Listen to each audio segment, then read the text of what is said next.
I'm going to read a short passage from the book from the beginning of chapter 3 when Emily finds herself in a small town in South Africa in 1943.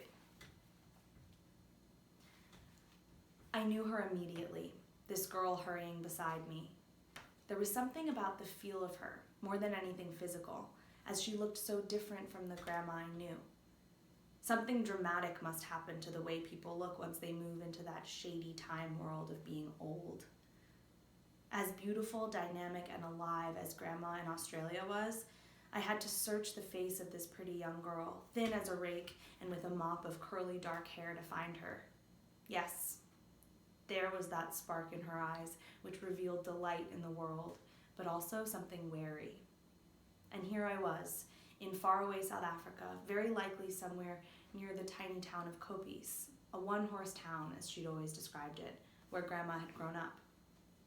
She was not, of course, yet Grandma, but Darlene.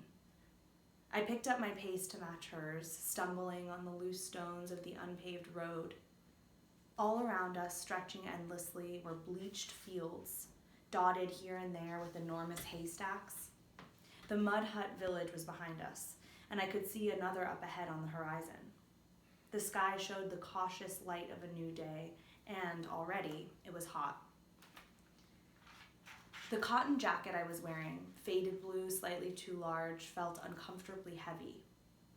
We hurried along in silence, drawing closer to what had looked like an old barn, but that I saw as we approached was a schoolhouse, standing in a field and encircled by wire mesh fencing, to keep out animals, I imagined. Sheep, goats, maybe donkeys. Behind the schoolhouse was a tar macadam yard on which the remains of a white diamond were still visible, though the paint was old and peeling, and in certain places altogether gone. Clusters of children of all ages gathered in front of the schoolhouse on the patchy, yellowed grass, some crouching over marbles, others playing a game with a ball and stick, and a number just milling about. We slowed to an amble as we entered through the gate. I glanced at Darlene and saw that her jaw was clamped tight. She seemed to have suddenly grown an inch or two, her neck elongated and held back very straight. She did not approach any of the little groupings and greeted no one. As we passed among the other children, I saw heads turning our way. Their faces held unpleasant, sneering expressions. There was a look to those kids, especially the boys, I'd not seen before. Angry, hungry, abandoned. When we were halfway to the steps of the schoolhouse, a boy of about 15 made a beeline for us. He was gangly and tall, with sandy hair and freckles, and a grim, fierce expression. When he was almost upon us, Darlene reached into her satchel and drew something out. As he passed us, Darlene casually, surreptitiously handed him whatever she'd taken from her satchel. "What is it?" I said, my voice heavy with a South African accent.